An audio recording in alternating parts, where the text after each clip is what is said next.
হে মুসলমান ভাইয়েরা, আপনারা ইসলামের মধ্যে পরিপূর্ণরূপে দাখিল হয়ে যান এবং জীবনের কোনো কাজে আপনারা শয়তানের অনুসরণ করবেন না।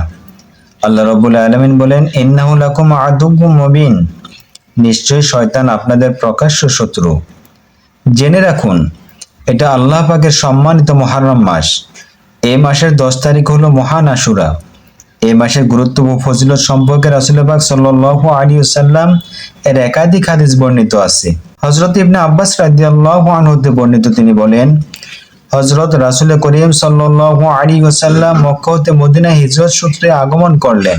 তখন তিনি সেখানকার ইহুদিগণকে আশুরার দিন রোজা রাখতে দেখলেন। তিনি তাদেরকে জিজ্ঞেস করলেন, তোমরা এই দিনে রোজা রাখছো কেন? তারা উত্তর করলো, এটা এক বিরাট সম্মানিত দিন। এই দিনে আল্লাহ পাক হযরত মূসা আলাইহিস সালাম এবং তার উম্মতকে নাজাত দিয়েছিলেন এবং ফেরাউন ও তার বাহিনীকে পানিতে ডুবিয়ে ধ্বংস করে দেন। তাই হযরত মূসা আলাইহিস সালাম উহার কৃতজ্ঞতা স্বরূপ এই দিনে রোজা পালন করেন বিদায় আমরা এই দিনে রোজা রাখি। এই কথা শ্রবণে হযরত রাসূল করিম সাল্লাল্লাহু আলাইহি ওয়াসাল্লাম ইরশাদ করেন, হযরত মূসা আলাইহিস সালামের নাজাতে কৃতজ্ঞতা আদায়ের ক্ষেত্রে আমরা তোমাদের চেয়ে বেশি উপযুক্ত ও অধিক হকদার। অতঃপর হযরত রাসূল পাক সাল্লাল্লাহু আলাইহি ওয়াসাল্লাম নিজে ওই আশুরার দিনে রোজা রাখেন এবং মুমিনদেরকে রোজা রাখার হুকুম প্রদান করেন।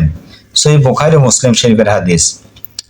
হযরত ইবনে আব্বাস রাদিয়াল্লাহু আনহু থেকে বর্ণিত, তিনি বলেন, যখন হযরত রাসূল পাক সাল্লাল্লাহু আলাইহি ওয়াসাল্লাম আশুরা রোজা রাখেন এবং সাহাবে কেরামকে রোজা রাখার হুকুম প্রদান করেন, তখন তারা আরজ করলেন, ইয়া রাসূলুল্লাহ সাল্লাল্লাহু আলাইহি ওয়াসাল্লাম, এই দিনটি এমন যেদিন প্রতি ইহুদি খ্রিস্টানরা সম্মান প্রদর্শন করে থাকে, অথচ আমরা তাদের বিরোধিতা করার জন্য আদিষ্ট। একথা শ্রবণের পর হযরত রাসূল পাক সাল্লাল্লাহু আলাইহি সাল্লাম বললেন, আমি যদি আগামী বছর পর্যন্ত বেঁচে থাকি তাহলে মুহররমের 9 তারিখে রোজা রাখব।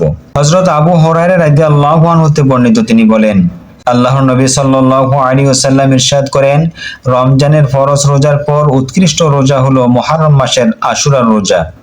সহিহ মুসলিম শরীফের হাদিস।